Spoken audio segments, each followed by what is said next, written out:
Hi all, this is Anjali and welcome to my channel. So आज हम करने जा रहे हैं how to use like operator in SQL.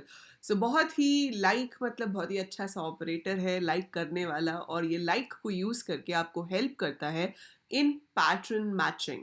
जैसे कि हमारा दिमाग इस ऑपरेटर को बहुत बार यूज़ करता है, हमें कुछ याद आ रहा होता है लेकिन एग्जैक्ट याद नहीं आ रहा होता है, तो हम कहते हैं कि उसके जैसा, उससे मिलता जुलता काइंड ऑफ थिंग. सो जब आपको कोई चीज़ स्पेसिफिकली स्ट्रिंग्स पूरी तरीके से ना पता हो लेकिन आपको उसका कुछ पार्ट पता है कि शायद वो शुरू यहाँ से होती है, शायद वो ख़त्म यहाँ पे होती है, शायद उसके बीच में ये वाले लेटर्स आते हैं, समथिंग लाइक दैट. सो अगर आपको पार्शियल स्ट्रिंग पता है और पार्शियल स्ट्रिंग नहीं पता है तो वहाँ पर हम एसक्यूएल में लाइक ऑपरेटर का इस्तेमाल करते हैं. Technically we call it pattern matching, right. So ये हम करेंगे आज की वीडियो में. इसको अच्छे से समझने के लिए वीडियो को आप लास्ट तक देखेंगे. एसक्यूएल हर किसी के लिए इंपॉर्टेंट है जो कंप्यूटर साइंस फील्ड में है, चाहे वो स्कूल स्टूडेंट हो, चाहे वो कॉलेज स्टूडेंट हो, चाहे आप जॉब क्यों ना कर रहे हो. तो अगर आप डेटाबेसेस से रिलेटेड हैं तो SQL is a very important thing. Okay, so now फटाफट से पहले एक काम कर लेंगे कि चैनल को सब्सक्राइब कर लेंगे अगर आपने नहीं किया हुआ है, बिकॉज है you get content for most of the coding languages. And share भी करेंगे इस वीडियो को अपने सारे फ्रेंड्स के साथ, अपने जूनियर्स के साथ who are interested in learning coding. So सबसे पहले मैं आपको समझाती हूँ कि लाइक क्लॉज होती कैसे है और उसके बाद हम इसको प्रैक्टिकली करके देखेंगे, राइट. सो लाइक को हम लिखते कैसे हैं. हम कोई भी फील्ड जो कि कैर या वेर कैर टाइप का है उसका नाम लिखेंगे, what ever is the name of the column. फिर हम लिखेंगे लाइक और ये चीज़ कहाँ लिखी जाएगी, ये लिखी जाएगी वेयर में जब आप कंडीशन देते हो, because this is use to form condition. So like का पर्पस क्या है, कंडीशन फॉर्म करना. कंडीशन फॉर्म करने के लिए कॉलम का नाम लिखेंगे, लाइक लिखेंगे और यहाँ पर आपको पैटर्न देना है. अब ये पैटर्न क्या होगा, इसमें दो स्पेशल सिंबल्स का हम इस्तेमाल कर सकते हैं. एक होता है परसेंटेज और एक होता है अंडरस्कोर.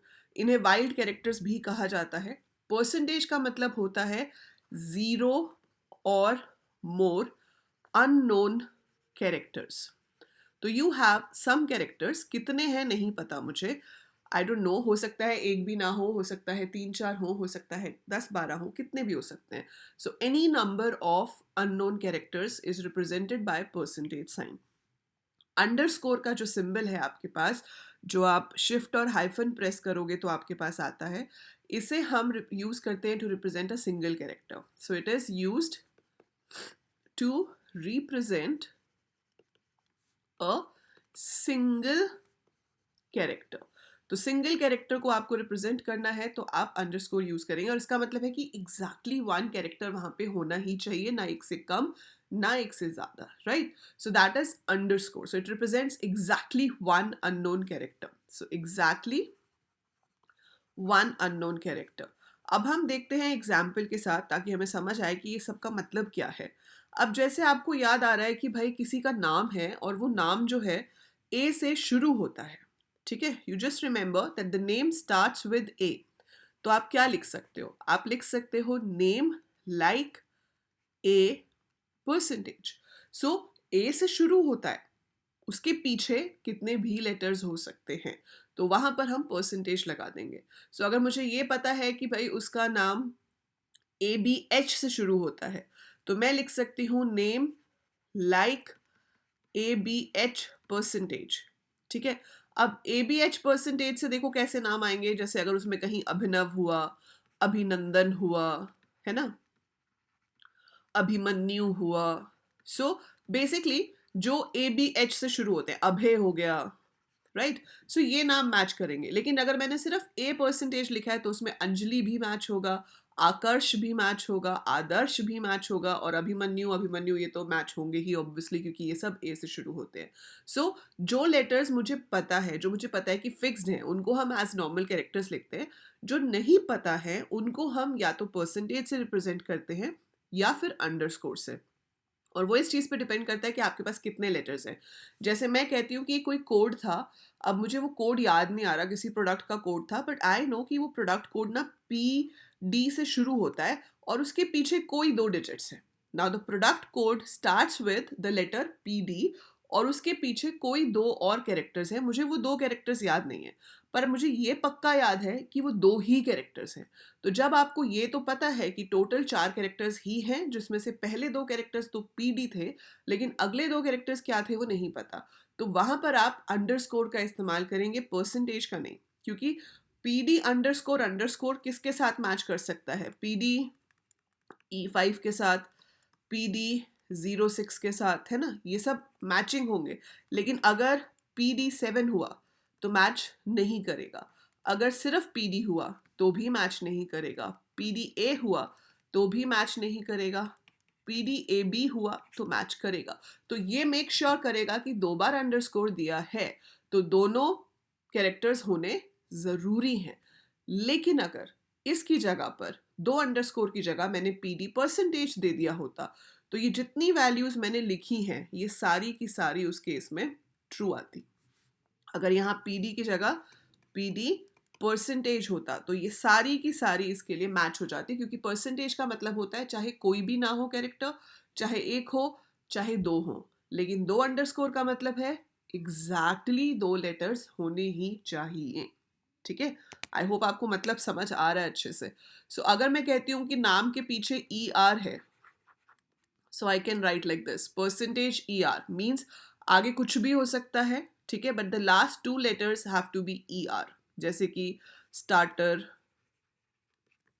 कारपेंटर, ठीक है। तो एनीथिंग लाइक दिस जिसके पीछे ER है, फाइन। कार इसमें नहीं आएगा, सो ये मैच कर जाएगा, ये मैच कर जाएगा, ये मैच नहीं करेगा। सो that is how it matches.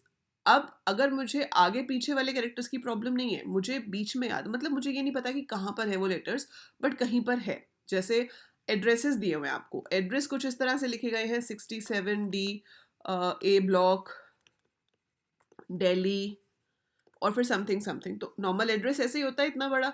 अब आपके पास सिटी अलग से नहीं है, एड्रेस फील्ड के अंदर ही है। अब वो एड्रेस फील्ड में बिल्कुल लास्ट में भी हो सकती है, हो सकता है किसी ने शुरू से ही दिल्ली करके आगे एड्रेस शुरू किया हो, किसी ने बीच में किया हो, कहीं पे भी हो सकता है। तो वहां पर हम जो कंडीशन बनाएंगे वो क्या बनेगी? एड्रेस लाइक परसेंटेज आगे और परसेंटेज पीछे भी।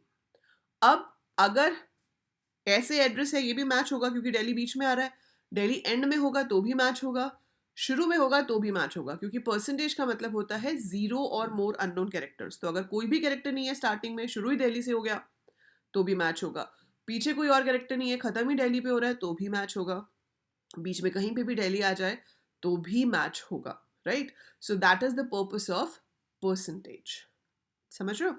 अब ऐसे ही मैं आपको कहती हूँ कि ये स्टार्टर, कारपेंटर और कार है, तो आई से कि इसमें से वो वैल्यूज प्रिंट करो जिनका सेकेंड लेटर ए हो। तो सेकेंड लेटर ए को हम कैसे लिख सकते हैं? अंडरस्कोर A परसेंटेज, मतलब पहला लेटर कुछ भी हो सकता है पर होगा जरूर, सेकेंड पोजिशन पर ए है। So this underscore signifies that first letter has to be there, जो हमें नहीं पता। सेकेंड पे ए है, उसके पीछे कुछ भी हो सकता है, तो इसमें कारपेंटर और कार आ जाएगा, स्टार्टर नहीं आएगा, ठीक है। जबकि अगर ये सिर्फ A परसेंटेज होता या परसेंटेज A परसेंटेज होता तो उसमें ये तीनों ही आ जाते, क्योंकि उसका मतलब है कि A कहीं पर भी हो तो भी चलेगा। सो ऐसे सिचुएशंस को जज करके आपको देखना पड़ेगा कि आपको कौन सा वाला साइन चाहिए है। So it all depends on the question you have. So हम इसको प्रैक्टिकली करके देखते हैं। और यहाँ पर नॉट ऑपरेटर का इस्तेमाल भी हो सकता है, जैसे अगर आपको चाहिए हो कि आप उन सबको प्रिंट करो जो कि जिसमें ए कहीं पर भी नहीं आता है ना, तो हम नॉट लाइक भी लिख सकते हैं। तो कभी भी कंडीशंस का उल्टा करना हो नॉर्मल से, so we can always use not with that. मैं आपको भी दोनों चीज़ें यूज करके दिखाऊंगी। सो सबसे पहले लेट्स ओपन अ डेटाबेस। सो मैंने यहाँ पर स्कूल डेटाबेस ओपन कर लिया। फटाफट से कमेंट में लिखो, चलो फटाफट से कमेंट्स में लिखो which command I have to write to see कि मेरे पास कौन कौन से टेबल्स हैं। मैंने डेटाबेस यूज़ किया है school, I want to see कि मेरे पास कौन से टेबल्स हैं इस डेटाबेस में, तो मैं क्या कमांड लिखूंगी, what command should I write to list the tables which I have in the database. फटाफट से कमेंट में लिखेंगे, देखते हैं कौन कौन सही आंसर देता है ना। करना पड़ता है भाई, ऐसे पूछना पड़ता है, पता चले वीडियो देखते देखते सो गए बीच में तो थोड़ा हाथ चलाओ, पता चलेगा जाग रहे हो, देख रहे हो सही से, है ना। सो लिखो फटाफट से कमेंट में कि भाई जिसने कमेंट किया है मतलब उसी ने इस वीडियो से कुछ सीखा है, जिसने नहीं कमेंट किया उसका मतलब वो अटेंटिवली नहीं देख रहा था. So we will be writing show tables. So इसमें दो टेबल है, स्टूडेंट और book. So I will write select star from student. आप फटाफट से टाइप करके बताओ कार्डिनैलिटी कितनी है इस टेबल की. What is the cardinality of the table? Write down in the comments fast. What is the cardinality of the table? Student table की कार्डिनैलिटी क्या है? तब तक मैं यहाँ पे शो कराती हूँ name comma class from student. So it is showing this. अब मैं इसमें से सिर्फ उनको देखना चाहती हूँ जिनका नाम ए से शुरू होता है. तो मैं क्या करूंगी? I will write where name like A percentage. ठीक है. सो कार्डिनैलिटी है 9, क्योंकि आप देख रहे हो 9 रोज फेच हुई हैं, तो obviously number of rows in the table is the cardinality of the table. So 9 इसकी कार्डिनैलिटी है. लेकिन अब जब हम फेच करेंगे तो सिर्फ 3 रोज आएंगी. क्यों? क्योंकि ए से शुरू होने वाले हमारे पास सिर्फ 3 नाम है, अनीशा, अजीज एंड अभिजीत. राइट. अगर मैं चाहती कि वो सबको दिखाओ जिनका नाम ए से शुरू नहीं होता है, सो वेयर नेम, इसके पहले नॉट आ जाएगा. Where name not like A percentage. ठीक है. तो इसमें ए को छोड़ के बाकी सब आ गए, है ना? समझ आया? अब नॉट हटा देती हूं. मैं ये चाहती हूं कि जो ए से खत्म होते हैं उनको दिखाए. तो I can write percentage A. So Anisha and Tanisha ends with A. तो ए परसेंटेज मतलब ए फर्स्ट लेटर होना चाहिए, पीछे कुछ भी हो सकता है. परसेंटेज ए का मतलब है कि आगे कुछ भी हो सकता है, लास्ट लेटर ए होना चाहिए. और अगर मैं कर देती हूं यहां पर परसेंटेज ए परसेंटेज, तो सब आ जाएंगे जिनके नाम में कहीं पे भी ए हो. सो रोशन में ए बीच में 2 जगह पर है, बट एक जगह है वो भी बहुत है. अनीशा में आगे और पीछे दोनों जगह है. अजीज में आगे है, देवांश में बीच में है, अभिजीत में आगे है, तनीषा में आगे भी है, और मतलब बीच में भी है और एंड में भी है. So anywhere in the name if you have A, it will show that. I want to see सिर्फ उनको दिखाए जिनका सेकेंड लेटर ए है. तो हम क्या करेंगे? पहले परसेंटेज की जगह अंडरस्कोर दे देंगे. So underscore A percentage. Now it is showing only those जिनका सेकेंड लेटर ए है. समझ रहे हो? So that is how we use like. और अगर आपको निगेट करना है तो आप नॉट लाइक भी लिख सकते हो. And that's how we write percentage and underscore. So अब अगर आपको ये चीज़ अच्छे से समझ आई है तो आप मुझे कमेंट्स में लिख कर बताएंगे कि परसेंटेज और अंडरस्कोर में क्या डिफरेंस है, दोनों क्या स्पेसिफाई करते हैं when you write them in the like condition. तो क्या मतलब होता है उसका. ठीक है. So write it in the comments. Video को लाइक जरूर कीजिएगा अगर आपको समझ आया है. Do leave a nice comment for me. Share the video as much as you can, and ask your friends also to subscribe the channel, because that is what motivates the educators to put more videos for free on the YouTube channels, right? So do it. And subscribe आपने तो कर ही दिया होगा, और उसे भी कराओ. बाकी I will be taking live classes for this on the platform named Unacademy, which is India's most interactive online platform, और ऑफलाइन क्लासेस भी हैं Unacademy की. सो अगर आप मुझसे ऑनलाइन पढ़ना चाहते हैं तो इस प्रोफाइल को जाके फॉलो कर लीजिए Unacademy पे. Link is in the description and you will get the notifications whenever I have free classes. और अगर आपके पास सब्सक्रिप्शन है so you most welcome in my plus classes. कभी भी सब्सक्रिप्शन लेने का मूड बने, फ्री प्लान अनलॉक करने का मूड बने, just use the code Anjali Luthra to unlock your free plan or get a flat 10% discount. So that is it for this video. I'll see you in the next one very soon. Bye for now.